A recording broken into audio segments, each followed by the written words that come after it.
जय गुरु जी। वीडियो को लाइक कीजिए, चैनल को सब्सक्राइब कीजिए और बेल आइकन को प्रेस कर दीजिए ताकि आपको लेटेस्ट वीडियो के अपडेट्स मिलते रहें।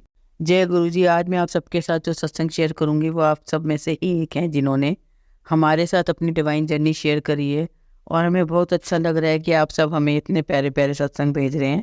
ऐसे ही निरंतर सेवा करते रहें।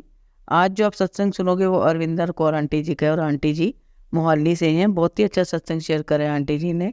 जैसा आंटी जी ने अपने सत्संग में शेयर करा है वैसे ही आप सबके साथ इस सत्संग के माध्यम से आज मैं साझा करूंगी।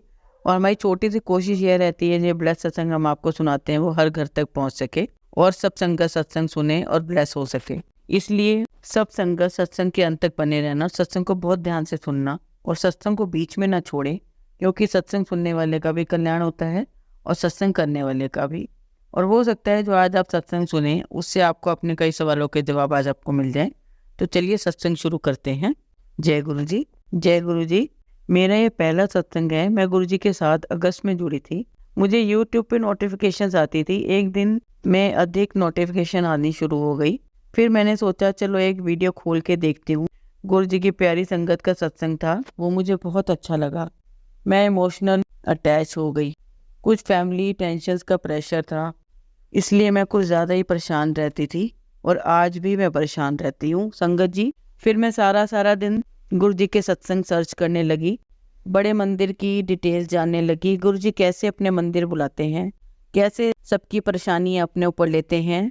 एक दिन फिर मैंने किसी एक सत्संग में सुना कि कैसे गुरु जी के स्वरूप के थ्रू भी हमें ब्लेसिंग्स मिलती हैं। बट मुझे कोई संगत नहीं जानती। मैंने नए किराए के मकान में शिफ्ट किया है। मैं अपने घर के आसपास गाड़ियाँ देखती थी जिस पे गुरुजी लिखा होता था। एक गाड़ी मुझे मिली, बट उससे पहले का भी एक सत्संग है संगत जी। अभी जब गणेश चतुर्थी आई थी तब मैं अपने घर में गणपति जी को, अपने घर विराजते हैं सब लोग, तो मेरे घर के पास एक आंटी जी ने अपने घर गणपति लेके आई थी। उसी दिन मुझे गुरुजी का एक मैसेज आया कि तू बड़े मंदिर क्यों नहीं आ सकती, अगर तू बड़े मंदिर नहीं आ सकती तो तू शिव मंदिर आ। मैं अपने घर के पास शिव मंदिर जाने के लिए निकली। तभी रास्ते में ये आंटी गणपति जी को अपने घर ले जाने के लिए और संगत के साथ धूमधाम से बाजे गाजे के साथ खड़ी थी। वो आंटी जी 3rd फ्लोर पे रहती हैं। मैं भी वहीं खड़े होकर माथा टेकने लगी। फिर वो आंटी जी अपने सिर पर गणपति जी को उठाकर अपने घर ले जाने लगी और पूरी संगत को कहा कि सब उनके साथ ऊपर चलें। बट मैं उनके साथ घर जाने के लिए हिचकिचाने लगी, बिकॉज मैं उनको जानती नहीं थी। मैं उनके घर नहीं गई। फिर थोड़े दिनों बाद जो गाड़ी मैंने उनके घर के नीचे देखी थी जिस पर गुरुजी लिखा था, वो उन्हीं आंटी जी की गाड़ी थी। मुझे इतना अफसोस हुआ कि अगर मैं उस दिन उनके घर चली जाती तो मुझे गुरुजी के स्वरूप के दर्शन हो जाते। जय गुरु जी। शायद तब मेरी किस्मत में दर्शन नहीं लिखे हुए थे। फिर भी मेरे भाई के बेटे की मैरिज आई। उस मैरिज में दिल्ली में मेरी कजन्स, उन्होंने भी उस मैरिज में आना था। उन्होंने मुझे फ़ोन किया कि हम आ रहे हैं, हमने बहुत सालों के बाद मिलना था। मैंने अपने कजिन को व्हाट्सएप किया कि डियर तुम दिल्ली में छतरपुर के बारे में जानते हो। उसने कहा हाँ। मैंने कहा वहाँ एक बड़ा मंदिर है, वहाँ गुरुजी हैं, क्या आपको पता है। उसने मुझे गुरुजी की पिक भेजी, उनका एक स्वरूप भी सेंड किया और कहा ये वाले हैं। तो मैंने कहा हाँ यही वाले गुरुजी हैं। उसने मुझे मैसेज किया कि जय गुरुजी, मैं तो 13 साल से गुरुजी के साथ जुड़ी हुई हूँ, मैं बहुत खुश हो गई। मैंने कहा मैं भी अभी उनसे जुड़ी हूँ रिसेंटली। मैंने कहा फिर तो तुम मुझे गुरुजी की ब्लेसिंग्स दे सकती हो। उसने कहा हाँ। फिर वो मुझे कॉल करके गुरुजी की इतनी बातें सुनाने लगी। मैं भी बहुत खुश हुई और वो भी बहुत खुश थी। फिर वो शादी में आई और मेरे लिए गुरुजी का स्वरूप और एक ब्रेसलेट स्वरूप लेके आई। उसने मुझे ब्रेसलेट दिया। फिर मैंने दिवाली पर अपने परिवार के साथ दिवाली पूजा में गुरुजी का सत्संग करना चाहा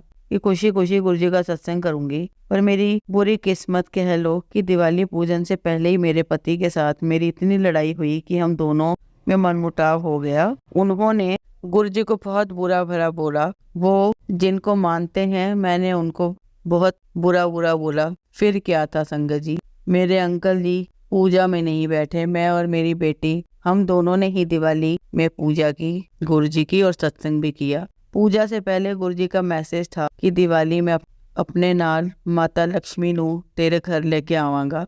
जी संगत जी। और अब वो माता लक्ष्मी मेरे घर पर ही निवास करेंगी। फुलना नाल स्वागत करी ऐसा मुझे मैसेज मिला था। मैं बहुत सारे फ्लावर्स लेके आई थी। फिर क्या था, मैंने तो अपने पति से बहुत ही लड़ाई करी थी, बट मैंने और मेरे बेटी ने अपने घर के मेन डोर के बाहर से रास्ते में गेंदे के फूलों को बिछाया कि गुरुजी और माँ लक्ष्मी आ रहे हैं। मैंने मंत्र जाप लगाया। गुरुजी ने मैसेज में कहा था कड़ा प्रसाद से चाय बना के रखी, मैंने बनाया, पूजा में के रखी। गुरुजी का फेवरेट सॉन्ग भी मैंने सत्संग शुरू होने पर मैंने गुरुजी का फेवरेट जो भजन है वो भी चलाया। मैंने गुरुजी का फेवरेट साग भी बनाया था और पनीर की सब्जी भी बनाई थी। जल प्रसाद और गुरुजी के स्वरूप की चैन और एक ब्रेसलेट का स्वरूप रखा कि गुरुजी उसको ब्लेस कर देंगे। गुरुजी सत्संग में तो मैं ये अपनी बहन और उनके बेटे को लेकर ब्लेसिंग्स दे दूंगी गुरुजी की। गुरुजी के स्वरूप का पेन भी मैंने पूजा जो हो रही थी उस सत्संग में अपनी बेटी को ब्लेस करने के लिए दिया और उसको कहा कि वो सत्संग में ब्लेस करने के लिए इस पेन को भी रखते। सबसे पहले मैंने मंत्र जाप लगाया, फिर शब्द गुरबाणी लगाई, अंत में शिव जी की आरती लगाई। मैं और मेरी बेटी ने आरती की। फिर मैंने कड़ा प्रसाद अपनी बेटी को दिया, खुद लिया और अपने अंकल को देने के लिए अपनी बेटी को भेजा। बट संगत जी, मेरे अंकल जी ने खाने से इनकार कर दिया। शायद ऐसे ही गुरुजी की कोई रजा थी। मैंने फोर्स नहीं किया अंकल जी को। रात को फिर वही प्रसाद उठाकर मैंने ही खा लिया। जय गुरुजी, शुक्राना गुरुजी। मेरे भाई के बेटे की शादी की रिसेप्शन पार्टी थी। इस पर भी मुझे गुरुजी का मैसेज आया कि मैं किसी न किसी रूप में तेरे घर चाय पीने आऊंगा। शादी के दिनों में मैंने इतना ध्यान नहीं दिया। पार्टी वाले दिन ही मेरे बड़े भाई का कॉल आया। उस टाइम हम पार्टी पे जाने के लिए रेडी हो रहे थे और हम ऑलरेडी लेट थे पार्टी पर जाने के लिए। मैंने भाई का कॉल अटेंड नहीं किया। हम पार्टी पर चले गए। मेरे भाई भी वहीं पार्टी पर पहुंच गए। वहां पर उन्होंने मुझे कहा, थोड़ी देर पहले मैं तुझे कॉल कर रहा था, तूने फोन क्यों नहीं उठाया? मैंने उनको कहा कि मुझे पता ही नहीं चला कि आपकी कॉल कब आई। वो कहते रहे कि मैंने सोचा था कि चल तेरे घर इकट्ठे बैठ के चाय पी लेंगे। फिर 2 दिन बाद मैंने अब्रॉड चले जाना है, तब भी मेरे माइंड में नहीं आया कि ये तो गुरुजी का मैसेज था कि किसी ना किसी दिन मैं किसी भी रूप में तेरे घर चाय पीने आऊंगा। अगली बार जब मैंने वही मैसेज देखा तो मैंने इतना अफसोस किया कि ये मैंने क्या कर दिया, माफ करना गुरुजी। जय गुरुजी, शुक्राना गुरुजी। हम गुरुजी से कुछ भी मांगते हैं तो वो दे देते हैं। बस मैंने तो गुरुजी से यही मांगा है कि वो मुझे अपने चरणों में बस जगह दे के रखें। मैं अपने सत्संग में यहीं पर विराम लगाऊंगी। आपको संगत जी इतना ही कहना चाहूंगी कि मैं बहुत जल्दी अपना अगला सत्संग शेयर करूंगी आप सबके साथ। जय गुरुजी, शुक्राना गुरुजी। अब आप सबको एक कहानी सुनाती हूँ। आप सब इस कहानी को बहुत ध्यान से सुनना। आज की कहानी का शीर्षक है भगवान की भक्ति। वैसे तो ये कलयुग की दुनिया है, यहाँ लोग भगवान को कम और पैसों को ज्यादा पूजते हैं। कुछ ऐसे भी हैं जो भगवान की भक्ति करते तो हैं लेकिन वो भक्ति पूरे प्रेम भाव से नहीं करते, और बहुत ही कम लोग ऐसे हैं जो सब कुछ भूलकर पूरे दिल से सिर्फ भगवान की भक्ति में लगे रहते हैं। आज की दुनिया पाखंड से भरी है। भगवान के नाम पर लोग पैसे कमाना चाहते हैं। जब हमारी जिंदगी में सब कुछ सही चल रहा होता है तो हम भगवान को याद नहीं करते, और जैसे ही बुरा समय आता है तो भगवान करके मंदिरों की तरफ दौड़ते हैं। मन में भले पाप भरा हो फिर भी खुद को भगवान का भक्त बोलते हैं। ऐसी भक्ति जो सिर्फ अपने फायदे के लिए करी जाए वो कभी नहीं फलती। आज की शॉर्ट मोटिवेशनल स्टोरी के जरिए आप जानेंगे कि अगर हमें सच में भगवान का भक्त बनना है तो हमारे अंदर किस तरह का भाव होना चाहिए। वो क्या गुण है जो एक इंसान को भगवान का सच्चा भक्त बना सकते हैं। अगर आप भी भक्ति भाव और भगवान को मानने वालों में से हैं तो इस कहानी को पूरा जरूर सुने। बहुत समय पहले की बात है। एक व्यक्ति था जो कि अपनी पारिवारिक जिंदगी से बड़ा दुखी रहता था। आए दिन उसके घर में किसी न किसी बात को लेकर लड़ाई झगड़ा होता रहता, जिसकी वजह से वो अपने परिवार से ही नफरत करने लगा। अपने पारिवारिक वाद विवाद से परेशान होकर एक दिन उसने फैसला लिया कि मुझे ये सब कुछ छोड़कर संन्यास ले लेना चाहिए। इस पारिवारिक जिंदगी में सिवाय दुखों के कुछ नहीं रखा। कुछ दिनों बाद वो घर में बिना बताए जंगल की तरफ चला गया और ऐसी जगह की तलाश करने लगा जहाँ पर वो छोटी सी कुटिया बनाकर रह सके और ध्यान लगा सके। जंगल में थोड़ा अंदर जाने के बाद उसने देखा कि वहाँ एक साधु ध्यान में बैठे हैं। वो उनके पास गया और ध्यान पूरा होने का इंतजार करने लगा। जब उस साधु ने आंखें खोली तो अपने सामने उस व्यक्ति को देखकर वो हैरान होकर बोले कि तुम कौन हो और इस जंगल में क्या कर रहे हो? वो व्यक्ति बोला, गुरुदेव मैं सन्यासी बनना चाहता हूँ और इस सांसारिक दुनिया को छोड़कर भगवान की भक्ति करना चाहता हूँ।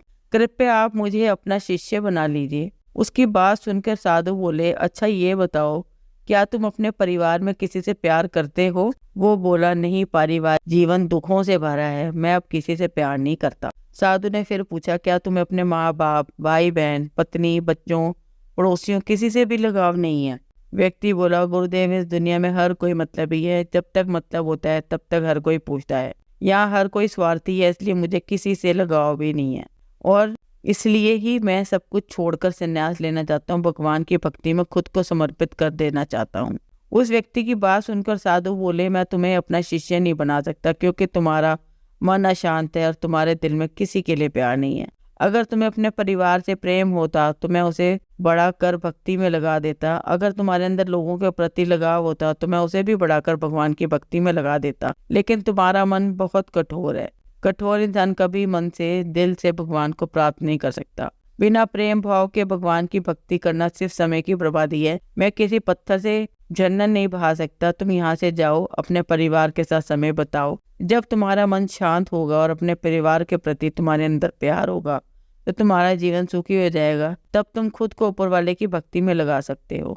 अब सीख जो हमें इस कहानी से मिलती है, ये कहानी हमें सिखाती है, जब तक हमारे मन में दूसरों के प्रति प्यार नहीं होगा, सम्मान नहीं होगा, दूसरों के प्रति अच्छी सोच नहीं होगी, तब तक हम भगवान के सच्चे भक्त नहीं बन सकते। ऐसे बहुत से लोग हैं जो भगवान की भक्ति में लगे रहते हैं, लेकिन उनके दिलों में दूसरों के प्रति ना प्यार होता है और ना ही सम्मान। इसलिए अगर आप भगवान के सच्चे भक्त बनना चाहते हैं और चाहते हैं कि भगवान आपकी भक्ति से खुश हो, तो सबसे पहले आपको अपने मन से गलत विचारों को दूर करना होगा, दूसरों के प्रति प्रेम भाव रखना होगा। जब मन सच्चा होगा तो भगवान की भक्ति भी सच्ची होगी। जय गुरु जी। संगत जी, अगर आपको आज का सत्संग अच्छा लगा हो तो आप इस सत्संग को और संगत के साथ जरूर साझा करें, जिससे वो भी महाराज का दिव्य आशीर्वाद प्राप्त कर सकें। जय गुरु जी। शुक्राना गुरु जी।